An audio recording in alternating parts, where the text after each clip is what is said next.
सब ते पहला हम गुरु दी चरणों विच बैठी प्यारी साध संगत जीओ एक फतेह मिल के सांझ करिए। वाहेगुरु जी दा खालसा वाहेगुरु जी दी फतेह। आज मेरे लिए ये बहुत ही गौरव का दिन है कि अज रोड़ी दी इस पावन भूमि ते हम हिंद दी चादर श्री गुरु तेग बहादुर जी के 350 शहीदी दिवस के उपलक्ष्य पर इन्नी भारी संख्या विच प्यारी साध संगत जी हम एकत्र हुए हैं। इस उपलक्ष्य में पवित्र यात्रा का भी आज यहाँ से शुभारंभ हो रहा है। जैसा अभी दस्या भी है कि आज रोड़ी ते ये यात्रा शुरू होनी है।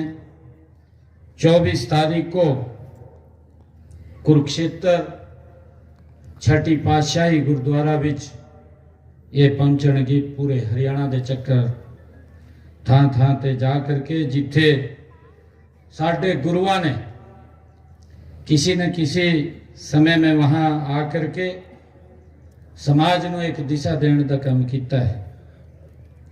दूजी यात्रा वो कालका पिंजौर से चलेगी। तीसरी यात्रा हमारी फरीदाबाद से चलेगी और चौथी यात्रा सोढ़ारा कालेश्वर से चलेगी, जहां गुरु का पवित्र स्थान से।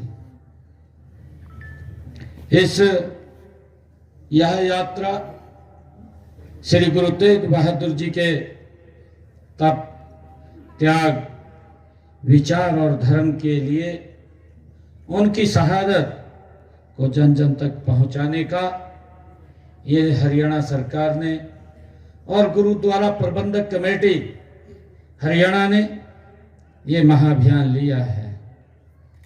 इस यात्रा सहित श्री गुरु तेग बहादुर जी के 350वें ये शहीदी वर्ष के उपलक्ष्य में प्रदेश में जैसा मैंने दस्या भी है कि 4 यात्राएं ये चलेंगी।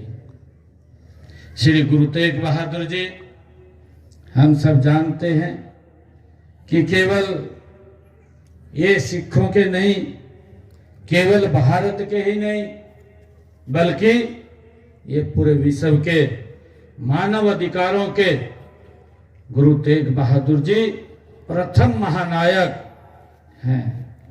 हम सब जानते हैं गुरु प्यारी साध संगत जीओ कि 1664 में 8वें गुरु हरि किशन जी के ज्योत समा जाने के बाद गुरु तेग बहादुर जी गुरु गद्दी पर बैठे। उस समय जो हालात थे वो हालात इतने नाजुक थे कि गुरु गद्दी पर बैठना शहंशाह औरंगजेब से शत्रुता मोल लेने के बराबर था। प्यारी साध संगत जीओ, औरंगजेब के शासन में जिस प्रकार का अत्याचार धर्म परिवर्तन के लिए लोगों को मजबूर किया जा रहा था, महिलाओं पर जिस प्रकार से अत्याचार हो रहे थे, ऐसे संकट के समय में श्री गुरु तेग बहादुर जी ने निर्भयता का प्रमाण देते हुए गुरु पद पर सेवा करना ये स्वीकार किया है। प्यारी साध संगत जीओ, हम सब जानते हैं उस इतिहास को कि औरंगजेब अपने जोर जुल्म के बल पर हिंदुओं को मुसलमान बनाने पर वो तुला हुआ था।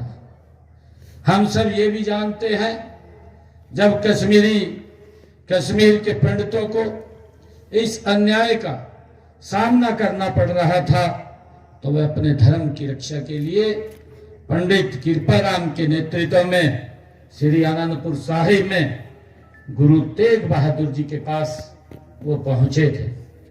उनकी व्यथा सुनकर गुरु जी ने कहा कि यदि कोई महापुरुष अपना बलिदान दे तभी आपका धर्म ये बच सकता है।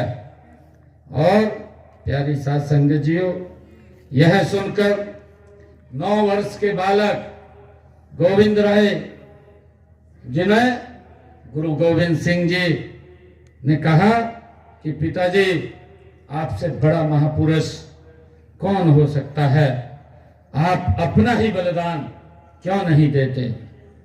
अपने पुत्र की गुरु गोविंद सिंह जी की बात को सुनकर के गुरु जी ने पंडितों से कहा कि जाओ औरंगजेब को जाकर के ये कह दो कि यदि गुरु तेग बहादुर इस्लाम स्वीकार कर ले तो हम सब इस्लाम स्वीकार कर लेंगे।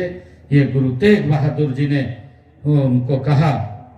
और प्यारी साध संगत जी, हम सब जानते हैं कि इसके बाद गुरु जी औरंगजेब से मिलने वो दिल्ली रवाना हो गए। दिल्ली पहुंचने के बाद गुरु जी को बंदी बना लिया गया। हम सब जानते हैं उन्होंने शासन में उच्च पद प्रदान करने जैसे अनेक प्रलोभन वो गुरु जी को दिए, लेकिन गुरु जी अपने धर्म से विमुख नहीं हुए तथा हिंदू धर्म की रक्षा के लिए 11 नवंबर 1675 के दिन दिल्ली के चांदनी चौक पर अपना शीश कुर्बान कर दिया। उन्होंने एक महान शहीद की तरह मौत का सामना किया। उनकी शहादत श्री गुरु गोविंद सिंह जी ने कहा था। गुरु गोविंद सिंह जी ने कहा कि तिलक जंजू राखा प्रभु ताका, किन्नो बड़ो कलो महिषा का।